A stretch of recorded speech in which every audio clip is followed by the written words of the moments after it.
આપ જોઈ રહ્યા છો satyday.com પાક્કું ગુજરાતી। રાજકોટ શહેરમાં સતત કોરોના વાયરસનો કેર યથાવત જોવા મળી રહ્યો છે, ત્યારે રાજ્યના અગ્ર સચિવ જયંતિ રવિ ફરી એકવાર રાજકોટ સિવિલ હોસ્પિટલની ઓચિંતી મુલાકાતે પહોંચ્યા છે। ત્યાં તેમણે રાજકોટની સિવિલ હોસ્પિટલ ખાતે જુદા જુદા તબીબો સાથે તેમજ સિવિલના ઉચ્ચ અધિકારીઓ સાથે પણ બેઠક કરી હતી। ત્યારે બેઠક પૂર્ણ થયા બાદ દરેક વખતની જેમ જયંતિ રવિ મીડિયા સમક્ષ તંત્રની કામગીરી સારી હોવાનું ચિત્ર રજૂ કરવાનો પ્રયાસ કર્યો હતો। મીડિયા સાથેની વાતચીતમાં કોવિડ હોસ્પિટલના દર્દીને મારવાના વિડીયો વાયરલ મામલે જયંતિ રવિએ જણાવ્યું હતું કે દર્દીની માનસિક પરિસ્થિતિ યોગ્ય નથી, જેના કારણે તે અવારનવાર પોતાના શરીર પર લગાવવામાં આવેલ નળી કાઢી નાખતો હતો, તેમજ તે બારીમાંથી કૂદવાનો પ્રયત્ન કરતો હતો, જેના કારણે હોસ્પિટલના સ્ટાફને તેને કાબૂમાં કરવાની ફરજ પડી હતી।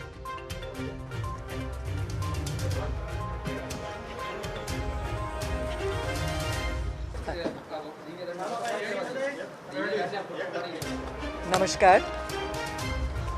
રાજકોટમાં જે કોવિડની જે પરિસ્થિતિ છે એમાં આપણે જોયું હતું કે 10થી 12 દિવસ પહેલાં થોડીક કેસીસની સંખ્યામાં વધારો થતો હતો અને ત્યારે અમારી રોજની જે કોર કમિટીની મીટિંગ થતી હોય છે ગાંધીનગરમાં સાંજે માનનીય મુખ્યમંત્રી શ્રી વિજય રૂપાણી સાહેબના અધ્યક્ષપણા હેઠળ, જેમાં આપણા ડેપ્યુટી સીએમ સાહેબ નીતિન પટેલ સાહેબની પણ માર્ગદર્શન, એમના બંનેના ગાઈડન્સ મુજબ આખી ટીમ કામ કરતી હોય છે। એમાં નિર્ણય લેવામાં આવ્યું કે અગ્ર સચિવ આરોગ્ય તરીકે અહીંયા કેમ્પ કરીને આખી ટીમમાં જે હજી પણ ઘનિષ્ઠ કામગીરી કંઈક હજી પણ સ્ટ્રેન્થન કરવાનું હોય, હ્યુમન રિસોર્સિસના હિસાબથી, સિસ્ટમ્સના હિસાબથી, ઇક્વિપમેન્ટના હિસાબથી એ બધું કરવાનું નિર્ણય લેવામાં આવ્યું હતું અને અહીંયા 11 દિવસ કેમ્પ કર્યા હતા અમે, અને આખી ટીમે અને ગાંધીનગરથી અને અમદાવાદથી પણ ટીમ્સ સિવિલ હોસ્પિટલમાં જેમણે કામ કર્યું છે, અને એ જ રીતે મિલિંદ તોરવણેજી જે પણ આપણા એક ગાંધીનગરના ઉચ્ચ અધિકારી છે એ પણ અહીંયા આવ્યા હતા। અને અહીંયા જે રાહુલ ગુપ્તા સાહેબ પહેલેથી જ એક સરસ ભૂમિકા અહીંયા આખી તૈયારી, પ્રિપેરેડનેસ બધી રીતે HR, protocols, equipment, human resources, treatment, skilling આ બધું જે સરસ રીતે કરવામાં આવ્યું છે એમાં હજી પણ સઘન રીતે, કેમ કે કેસીસ વધી રહ્યા હતા અને ત્યારે 11 દિવસ પછી જ્યારે રિટર્ન કરતા હતા ત્યારે કહેવામાં આવ્યું હતું, અહીંયા અમે ટીમને પણ કહ્યું હતું કે ફરી અઠવાડિયા પછી 2 દિવસ માટે આવીને કંઈક એમાં હજી પણ કંઈક સુધારા માટેનું અવકાશ છે, શું છે એના માટે સ્ટોક ટેકિંગ અને ફર્ધર એમાં પરિસ્થિતિનો એક રિવ્યૂ કરવા, મુઆયના કરવા માટે એક નિર્ણય લીધું હતું કે ફરીથી આવવામાં અહીંયા એક પ્રોગ્રામ કરશું। એ મુજબ આજે આવવાનું થયું છે। મને આનંદ થાય છે કે જે ડિસ્ચાર્જ રેટ એકંદરે આપણે જોઈએ તો પહેલે જે 50થી 53% સરેરાશ જેટલું હતું એમાં એકચ્યુઅલી સારું ઇન્ક્રીઝ થઈને હવે અબાઉટ 70% સુધી પણ આપણે ડિસ્ચાર્જ રેટ, એટલે જે લોકો પેશન્ટ સાજા થઈને જાય છે એમની સંખ્યામાં એક સારો વધારો થયો છે। અલબત્ત આ ડે ટુ ડે એમાં નાની નાની ફ્લક્ચ્યુએશન્સ થાય, કોઈ દિવસે વધારે પેશન્ટ્સ એડમિટ થાય કે બીજા જિલ્લાથી આવે તો સ્વાભાવિક છે કે 70માંથી કદાચ 68% પણ થાય, પણ આ એક સારું જમ્પ કહેવાય। એ જ રીતે આપણે OPDમાં પણ જોઈએ તો આપણે 10થી 12 દિવસ પહેલાં અહીંયા OPD રોજના જે પેશન્ટ્સ આવતા હતા ડાયરેક્ટલી, એવા લોકો કે જેની ઓક્સિજન SpO2 લેવલ્સ પણ ઓછા રહેતા હતા અને એવા 400 સુધી પણ OPDs અહીંયા આવી જતા હતા। પણ એમાં પણ ખાસ હું અહીંની મહાનગરપાલિકાની ટીમ્સ, ગ્રામ્ય વિસ્તારની ટીમ્સ, જે લોકોએ ધન્વંતરી રથ અને લગભગ સિટીમાં 1031 જેટલી ટીમ્સ કાર્યરત છે, શેરી શેરીએ જઈને, ઘરે ઘરે જઈને અત્યાર સુધી 3 રાઉન્ડ્સ તો કમ્પ્લીટ હાઉસ હોલ્ડ સર્વેની કામગીરી કરી ચૂકી છે આપણી ટીમો, અને હવે 4થા રાઉન્ડમાં પણ સરસ આપણે પ્રગતિ કરી ચૂક્યા છે।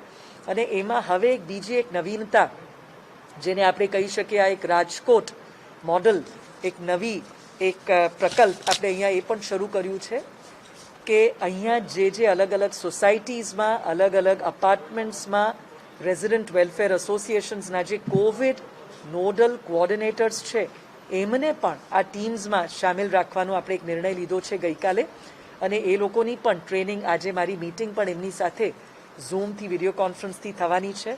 એમને પણ ઇન્વોલ્વ કરીએ તો આપણા સરકારી ટીમ મેમ્બર્સ તો રહેશે જ, પણ સાથે સાથે લોકોના પણ, ત્યાં જે વિસ્તારમાં લોકો રહે છે એમના પણ એક પ્રતિનિધિ હોય તો હજી સારી રીતે જે પ્રિવેન્ટિવ એક્શન, પ્રોફિલેક્સિસ જેને કહીએ છીએ, તૈયારી આ રોગ ન આવે એના માટે, અને તેમજ ઘરે ઘરે જઈને પલ્સ ઓક્સિમીટર અને જે નસ્યાની કામગીરી છે, ફેસ શિલ્ડની કામગીરી છે, એ બધી પણ હજી સારી રીતે થઈ શકે. એમાં પણ આપણે સારો નંબર જોયો કે લગભગ 400 ઉપરાંત ઓપીડી હતા, એ ઘટીને હવે 150, 176 આ રેન્જમાં આવી ગયું છે, જે પણ એક બહુ જ સરસ ડેવલપમેન્ટ છે. એ જ રીતે આઈપીડી, જે લોકો હોસ્પિટલ્સની અંદર એડમિટ થતા હતા, એ પણ નંબર લગભગ રોજના it had gone up to almost 69-70 જે આપણું આઈપીડી હતું, એ હવે that has come down drastically. અત્યારે લગભગ 19ની આસપાસ છે. Of course this is for RMC. એ બધું ટોટલ કરીએ તો પણ રૂરલ, અધર ડિસ્ટ્રિક્ટ્સ બધું કરીએ તો પણ દેર ઇઝ ડેફિનેટલી એક લગભગ 50-60% ઘટાડો એમાં પણ આવ્યો છે. અને એની એક ફલશ્રુતિ એ પણ જોઈએ છે કે જે વેકન્ટ બેડ્સ, આપણે પીડીયુની જ વાત કરીએ તો એમાં પણ એક સમય હતો કે રોજના સાંજે અમે જોતા હતા કે 40 જેટલા બેડ્સ ખાલી હોય, પણ આજે એ પરિસ્થિતિમાં પણ ઘણો સુધારો થયો છે. 230 જેટલા બેડ્સ, 230 જેટલા બેડ્સ આપણે વેકન્ટ રહે છે, રહેવા પામે છે. અને જો પ્રાઇવેટ અને બીજી ફેસિલિટીઝ, કેન્સરની પણ આપણે ખ્યાલ છે કે આપણા માનનીય મુખ્યમંત્રીશ્રીએ ગયા પખવાડામાં 9 તારીખે ત્યાંથી ગાંધીનગરથી એનું ઉદ્ઘાટન કર્યું હતું આપણા માનનીય ડેપ્યુટી સીએમ સાહેબની ઉપસ્થિતિમાં. અને 200 જેટલા બેડ્સ એક યુદ્ધના ધોરણે આપણી ટીમે કેન્સરની જે સૌરાષ્ટ્ર કેન્સર ઇન્સ્ટિટ્યૂટ છે એ પરિસરમાં એની અંદર પણ આપણે વ્યવસ્થા કરી હતી. ઓક્સિજન બેડ્સની પણ સંખ્યામાં આપણે ખૂબ મોટો સુધારો કર્યો છે. આ બધાથી 900 જેટલા બેડ્સ ખાલી છે. મારે એ પણ એક બહુ જ સારી રીતે શેર કરવું છે કે જે આપણી હેલ્પલાઇન જે એક વિકસાવવામાં આવી, 104ની હેલ્પલાઇન તો છે જ, પણ જે પેશન્ટ રિલેટિવ્સ માટે પણ એક આપણે હેલ્પલાઇન કર્યું છે, એમાં પણ એનો લાભ ઘણા લોકો લેતા થયા છે. એ નંબરમાં પણ જે 40-35 જેટલા કોલ્સ આવતા હતા એમાં પણ there is bin a decline, અને અત્યારે લગભગ અડધા જેટલા 50% રિડક્શન છે. અવેલેબિલિટી ઓફ બેડ્સ, પથારી કોઈને જોઈએ તો એના માટે પણ જે કોલ્સ લોકો કરતા હતા એ પણ 116 જેટલા કોલ્સ મેક્સિમમ આપણે જોયા છે કે 4 સપ્ટેમ્બરની આસપાસ થયા છે. હવે એ ઘટીને અત્યારે 80, 81 અને ગઈકાલની વાત કરીએ તો 71 જેટલા કોલ્સ, એટલે એમાં પણ એક કન્ટિન્યુઅસ ડિક્લાઇન. અને વચ્ચે 60 જેટલા, 64, 57 જેટલા કોલ્સ પણ થયા છે. એટલે આ બધા ઇન્ડિકેટર્સ છે, ડાયરેક્ટ અને પ્રોક્સી ઇન્ડિકેટર્સ, જેના ઉપરથી આપણે કહી શકીએ કે ખરેખર પરિસ્થિતિમાં સારો સુધારો જોવા મળી રહ્યો છે. પણ એને આપણે ટકાવી રાખવાનું છે. પોઝિટિવિટી, ટેસ્ટ પોઝિટિવિટી પણ અમારા બધા માટે ખૂબ ઇમ્પોર્ટન્ટ ઇન્ડિકેટર હોય છે. એ પણ રાજકોટમાં 15% જેટલું હતું રૂરલ એરિયાઝમાં, અને સિટીમાં પણ લગભગ 10ની આસપાસ પણ આપણે પહોંચ્યા હતા. પણ એ હવે ઘણું ઘટીને સિટીની અંદર 4% જેટલું પણ અત્યારે સરેરાશ આવી રહ્યું છે. કોઈક દિવસે કોઈ વિસ્તારોમાં એનાથી પણ ઘણું ઓછું આવે છે, પણ એક એવરેજ. અને રૂરલ એરિયાઝમાં અપ્રોક્સિમેટલી આપણે જોઈએ તો અબાઉટ 9% ફ્રોમ અબાઉટ 15 to 20% ઘટ્યું છે. એટલે આ પણ એક પોઝિટિવ ઇન્ડિકેટર છે. અને સાથે ખાસ એ પણ કહેવાનું કે રૂરલ એરિયાઝ, આપણે જાણીએ છીએ કે આ બીમારી જેમ પહેલે અમદાવાદમાં એનું એક રાઇઝ થયું, કેસીસ બહુ વધ્યા, સુરત અને હવે રાજકોટ, એ જ રીતે હવે રૂરલ એરિયાઝમાં પણ આ સંખ્યા એની એક નેચર છે, તાસીર છે. તો એની પણ એક પૂર્વ તૈયારી રૂપે અમારા જે ડીડીઓશ્રી છે અને આખી ટીમ, એમણે રૂરલ એરિયાઝમાં પણ ગોંડલ, જસદણ જેવા વિસ્તારોમાં એની મેં પણ પ્રત્યક્ષ મુલાકાત લીધી હતી ગઈ વખતે. અને એમાં 200 જેટલા beds with the private sector અને બીજા 150 જેટલા પણ નવા બેડ્સ આ વીક એન્ડ સુધીમાં, જેથી કે ત્યાંથી પણ જે લોકો ટ્રીટમેન્ટ માટે ગઈ વખતે પણ પ્રશ્ન અહીંયા તમારા તરફથી પણ કરવામાં આવ્યું હતું કે રાજકોટ પીડીયુમાં આ બધા અલગ અલગ વિસ્તારોથી અને આઉટસાઇડ રાજકોટ પણ લોકો ઘણી વખતે આવે છે. તો એના માટે આપણે એમની વ્યવસ્થા એમના પોતાના તાલુકામાં પણ કરવા માટે આપણી ટીમે સરસ કામગીરી કરી છે. હેલ્પલાઇન્સ જેમ આપણે વાત કરી, આ બહુ જ સફળ રહ્યા છે. આપણા પ્રાઇવેટ કે સરકારી હોસ્પિટલમાં બેડ્સ કોઈને જોતું હોય તો એના માટેની હેલ્પલાઇન અમારા જે એક રિજનલ મ્યુનિસિપલ કમિશનર શ્રીમતી શ્રુતિ તો મીડિયા સાથેની વાતચીતમાં આગામી દિવસોમાં ગ્રામ્ય વિસ્તારોમાં હજુ પણ કેસ વધશે તેવી સંભાવના વ્યક્ત કરી હતી. 104ની હેલ્પલાઇન મારફતે તંત્રને રોજના 70 થી 80 કોલ મળી રહ્યા છે. એક તરફ જ્યારે રાજકોટમાં દિવસે ને દિવસે કોરોના વાયરસના કેસમાં વધારો જોવા મળી રહ્યો છે, ત્યારે બીજી તરફ આરોગ્ય અગ્ર સચિવ જયંતિ રવિનું કહેવું છે કે કોરોનાની પરિસ્થિતિ રાજકોટમાં સુધરતી જોવા મળી રહી છે.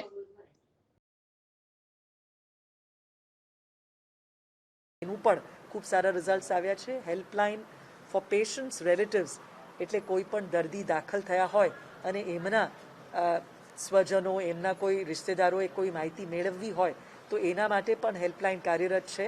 એમાં પણ અમે હજી પણ એમાં કંઈ ક્વોલિટી આજે સવારે ડિટેલ્ડ આ બધાની રિવ્યૂ કરવામાં આવી છે. એમાં પણ હજી કંઈક ઓપરેટર્સ વધારે રાખવા હોય હન્ટિંગ લાઇન્સ માટે એ બધું પણ પ્રાવધાન અમે કરી રહ્યા છે. HR, ઇક્વિપમેન્ટ આજે એની પણ ચર્ચા થઈ. ઓક્સિજન સપ્લાય બધામાં હવે આપણે ખૂબ જ કમ્ફર્ટેબલ છે, પર્યાપ્ત માત્રામાં ઉપસ્થિત છે, ઉપલબ્ધ છે. અને આ બધું જોતા અને ખાસ કરીને આપણી જે એક બહુ અગત્યનો અંક છે CDGR cumulative daily growth rate એ આપણે જોઈએ તો ઓગસ્ટમાં મિડલ ઓગસ્ટમાં લગભગ 4.25% સુધી હતું, 4.25% જેટલું હતું. એ પછી ઉત્તરોત્તર આજે જોઈએ તો 3%થી ઓછું 2.26 સુધી પહોંચી ગયા છે.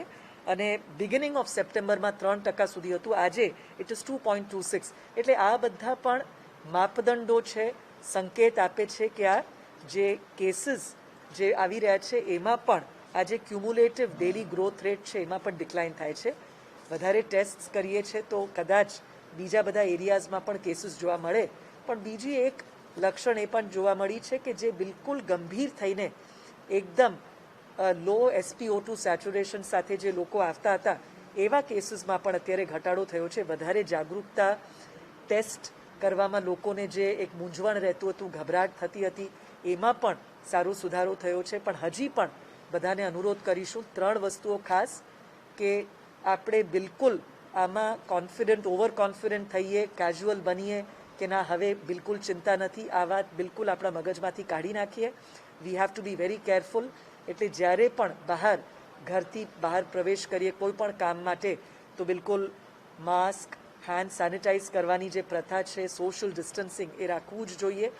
અને એનાથી વધારે ઇમ્યુનિટી બૂસ્ટિંગ જે પણ આપણે કરવાનું છે.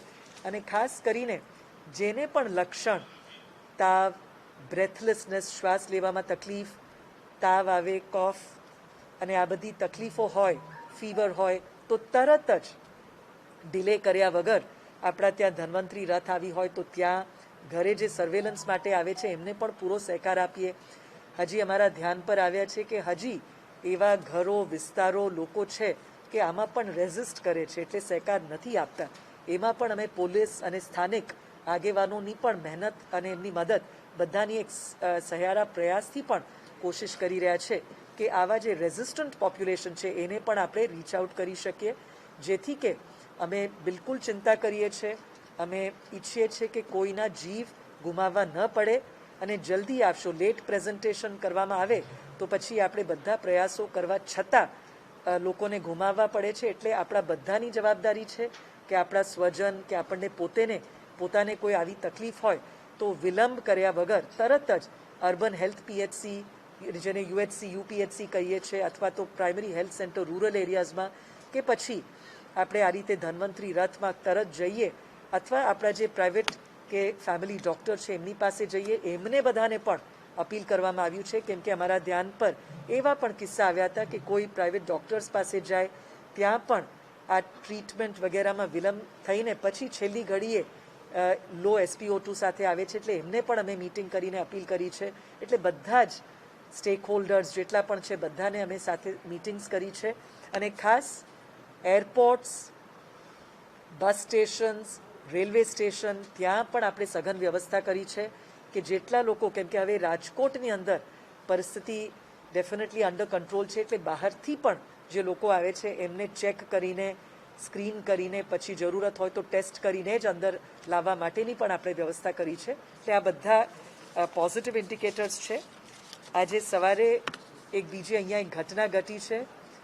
અમારા ધ્યાન પર એક વાયરલ વિડીયો થયું છે અને આના માટે અમારે ખરેખર નારાજગી પણ વ્યક્ત કરવી છે કે આવી કોઈ પણ વિડીયોને વાયરલ કરતા પહેલાં આપણે ખરેખર અહીંના જે સુપ્રિન્ટેન્ડન્ટ છે અને ખાસ nodal officer doctor Rahul Gupta જેમને અહીંયા નિમ્યા છે આ ડિસ્ટ્રિક્ટ અને આ વિસ્તાર રાજકોટ માટે એમનો પણ સંપર્ક કરવા માટે તમને વિનંતી કરીએ છીએ કેમ કે કેસ એટલે જ વાત કરી અમે મંતવ્ય ન્યૂઝ ચેનલના જે મેઇન વ્યક્તિ છે શ્રી દીપક રાજાનીજી સાથે પણ મેં વાત કરી અને એમને પણ કબૂલ કર્યું કે રાહુલ ગુપ્તા સાહેબ જે ઓવરઓલ અહીંના હેડ છે એમને પણ સંપર્ક એમને કહ્યું કે આ રહી ગયું હતું પણ અમને તમારે બધાને આજે ખાસ વિનંતી પણ કહેવાની છે અને વી વોન્ટ ટુ કન્વે બહુ જ ક્લિયરલી કે આજની જે ઇન્સિડન્ટ હતી એક વ્યક્તિ જેમનું નામ હતું પ્રભાશંકર પાટીલ. આ વ્યક્તિ ખરેખર એક સાયકોલોજીકલ એમને એક મેન્ટલ ઇલનેસ પણ હતું, કોવિડ પણ થયું હતું. હવે આવા વ્યક્તિઓ માટે સંવેદનાની જરૂર છે કેમ કે એમને પ્રોબ્લેમ થયું હતું અને એમના ઉપર જે ટ્યુબ જે બધી વસ્તુ હતી એ બધું કાઢીને કપડાં પણ એમને બિલકુલ કેમ કે એમની માનસિક કન્ડિશન એવી હતી કાઢીને બારી પર જઈને આજે જ અમે જે ત્યાંના ટ્રબલ શૂટિંગ માટેના આપણા ઓફિસર હતા ડૉક્ટર મોનાલીબેન મંકોડી એમની સાથે ડિટેલ આખી ચર્ચા એ ઘટનાની પણ કરી ત્યારે એમણે કહ્યું કે બારી પર જઈને પણ બેસવાની એકદમ એ ઉતાવળ કરતા હતા અને કેમ કે એમને કંઈક માનસિક રીતે ડિસ્ટર્બ્ડ હતા અને કંઈક એવી ઘટના કે બીજા વેન્ટિલેટર્સના પ્લગ્સ વગેરે ન કાઢી દે માટે જરૂરી હતું કે એમને આપણા જે સ્ટાફ છે ત્યાં વ્યવસ્થિત રીતે હેન્ડલ કરીને વિડીયોમાં પણ આપણે જોયું હશે કે કોઈ મારવાનું કશું નથી કર્યું પણ એમને જરૂર કન્સ્ટ્રેન કર્યા છે, એમને જરૂર કંટ્રોલ કરવાની કોશિશ કરી છે કેમ કે આવા દર્દીઓને ઇન્જેક્શન આપવા માટે પણ જ્યારે રાઉડી બિહેવિયર હોય માનસિક રીતે કોઈ આવી રીતે ખૂબ વ્યથામાં હોય આપણી પણ ફરજ બને છે કે એમને બિલકુલ આપણે થોડુંક ફોર્સિબલી પણ રિસ્ટ્રેન કરવા પડે એટલે એ વાત કરવામાં આવી છે. અને આ કેસમાં આ રીતનું જે વિડીયો વાયરલ ગયું છે એ ખરેખર અમે ઈચ્છીએ છીએ કે આવી ફેક્ટ્સ સંવેદના સાથે આપણે બધા આવી કોઈ પણ ઘટના હોય તો રાહુલ ગુપ્તા સાહેબ છે નોડલ ઓફિસર એમનો સંપર્ક કરે અને એમના તરફથી વન્સ ફેક્ટ્સ આર ક્લેરિફાઈડ અને પછી અમે જે હકીકત જે બતાવીએ એના આધારે આપણે ચોક્કસ માહિતી આપી શકીએ.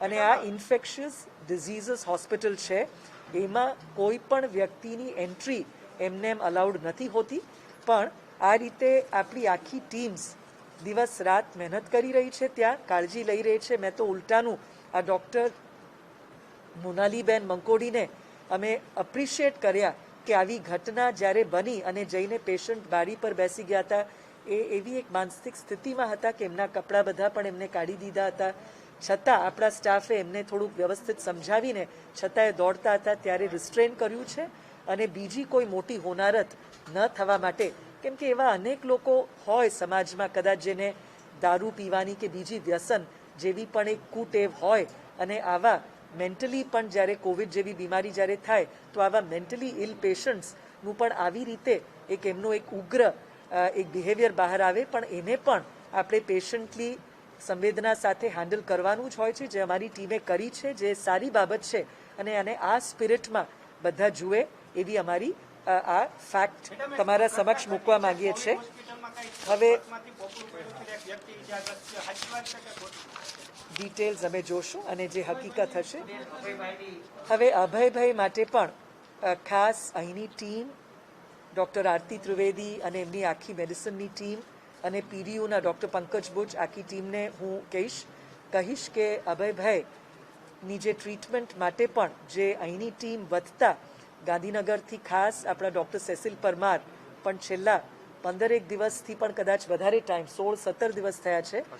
અશ્વિનભાઈ વસાવા સુરતથી આવ્યા છે. અલબત્ત એ આખા હોસ્પિટલમાં બધા પેશન્ટ્સ માટે આવ્યા જ છે પણ જોગાનુજોગ અભયભાઈ માનનીય અભયભાઈની તબિયત બગડતા એમણે ખાસ એમના ઉપર પણ એમની જે નોલેજ છે, સ્કિલ્સ છે, આવડત છે એના આધારે ખૂબ સારા પ્રયાસો કર્યા છે અને આપ જાણો છો એ રીતે એમના જે SpO2 આપણે ઉત્તરોત્તર ઇન્ટ્યુબેટ પણ કર્યા હતા અને ગઈકાલે સવારે વહેલા સવારે સુરતથી પણ ટીમને બોલાવીને ECMO જે એક્સ્ટ્રા કોર્પોરિયલ મેમ્બર ઓક્સિજનેશન એટલે જે રીતે ડાયાલિસિસ મશીન જે કિડનીનું કામ કરતું હોય છે એ રીતે આ ECMO machine heart lung machine હોય છે એના થકી આ આખું ઓક્સિજનેશનનું કામ બહાર કાઢીને કરવામાં આવે છે. એ કરવાથી એમના જે ઓરિજિનલ લંગ્સ છે એમાં કંઈક જે પણ રાજ્યસભાના સાંસદ અભય ભારદ્વાજની સ્થિતિ અંગે જયંતિ રવિએ જણાવ્યું હતું કે તેમને ECMO ટ્રીટમેન્ટ આપવામાં આવી રહી છે. હજુ આગામી 2 થી 3 દિવસ સુધી તેમને ECMO ટ્રીટમેન્ટ આપવામાં આવશે. ECMO ટ્રીટમેન્ટ ઓછી કરી પોતાની જાતે ઓક્સિજન લઈ શકે તે પ્રકારના પ્રયત્નો કરવામાં આવશે. હાલના સમયમાં અભયભાઈ ભારદ્વાજને ECMO ટ્રીટમેન્ટ આપવી ફરજિયાત છે. સત્યડે.com રાજકોટ. કોમ્પ્રોમાઇઝ થયું હોય જે પણ એની અંદર ઇન્ફેક્શન કે જે પ્રોબ્લેમ હોય એને સાજા થવામાં એને થોડુંક આરામ મળે રેસ્ટ મળે એટલે લંગ્સ પણ બરાબર પછી સાજા થઈ જતા હોય છે. એ કામગીરી પણ ખૂબ સફળતાપૂર્વક થઈ છે. એટલું જ નહીં એની અંદર આજે વહેલા સવારે એક બ્રોન્કિયોસ્કોપીની પણ કામગીરી કરવામાં આવી છે અને એના અંતે એક મ્યુકસ પ્લગ પણ જે હતું એને પણ કાઢવાથી હજી લગભગ 98% સુધી SpO2 સરસ રીતે પહોંચી ગયું છે. એમના બધા બાકી બધા ઓર્ગન્સ પણ સારા કન્ડિશનમાં છે. સતત જે ડૉક્ટર તુષાર પટેલ પલ્મનોલોજિસ્ટ છે અમદાવાદના એ પણ અને સુરતની ટીમ ડૉક્ટર રણદીપ ગુલેરિયા એમ્સના જે ડિરેક્ટર છે બધાના કન્સલ્ટિંગ કરીને આપણી ટીમ પણ સરસ રીતે આમાં રિસ્પોન્ડ પણ કરી રહી છે. This is a good learning. શીખી પણ રહ્યા છે કે આવા કોઈ એક્સેપ્શનલ કેસીસમાં પણ કઈ રીતે એક્શન લઈ શકે. ધીસ ઇઝ હેપનિંગ અને આપણે બધા આશા રાખીએ છીએ, આપણને વિશ્વાસ પણ છે કે જલ્દી આમનું હાર્ટ એમના લંગ્સનું જે કન્ડિશન છે ઇમ્પ્રૂવ થાય એટલો આ હાર્ટ લંગ મશીન જેને ECMO કહીએ છીએ એના ઉપરથી એમને વીન કરીને એટલે એના ઉપરથી કાઢીને બારોબાર એમને પોતાના લંગ્સથી આ આખી ઓક્સિજનેશનની પ્રોસેસ કરવા માટે પણ અહીંની ટીમ કાર્યરત છે અને અમને વિશ્વાસ છે કે આવતા 2-3 દિવસમાં આ પ્રોસેસ પણ થઈ જાય તો હી કેન રિકવર. અલબત્ત એમની ઉંમર અને એમની કોમોર્બિડ કન્ડિશન્સ એક ચુનૌતી આપે છે પણ છતાં અત્યાર સુધી જે રીતે એમને પણ એક ફાઇટિંગ સ્પિરિટથી ખૂબ સરસ રીતે સહકાર આપ્યું છે અમને we are confident that he will come out of it. એ ડૉક્ટર્સ વિલ ડિસાઇડ પણ એવા કેસીસ પણ વિશ્વભરમાં થાય છે કે જ્યાં 30-40 દિવસ સુધી પણ થતું હોય છે. પણ આ કેસમાં જેમ મેં કહ્યું આજે જે મારી ડૉક્ટર સાથે વાત થઈ છે દે આર હોપફુલ કે કદાચ હજી 2-3 દિવસમાં પણ એમને આપણે બહાર કાઢી શકાય. પૂરતો જથ્થો છે. રેમડેસિવિરની પણ વાત છે અને ટોસિલિઝુમેબ એ બધા આપણી પાસે પર્યાપ્ત માત્રામાં છે અને ગુજરાત સરકારમાં પણ આપણે રોજ આની પરિસ્થિતિ કોર કમિટીમાં લેવામાં આવે છે અને આપણે 1000 જેટલા ઇન્જેક્શન્સ રાજકોટ માટે પણ આપવાની વ્યવસ્થા કરી છે. એવી ફરિયાદ આપણી પાસે એક હેલ્પલાઇન છે એ નંબર્સ શેર કર્યા છે. આવી કોઈ પણ ફરિયાદ ખાનગી હોસ્પિટલ્સના બેડને લગતા કે આવી કોઈ પણ ફરિયાદ આવે તો અમારા ટીમ્સ ડેફિનેટલી તપાસ કરશે અને એમાં જે પણ યોગ્ય હશે એક્શન લેવામાં આવશે. નમસ્કાર.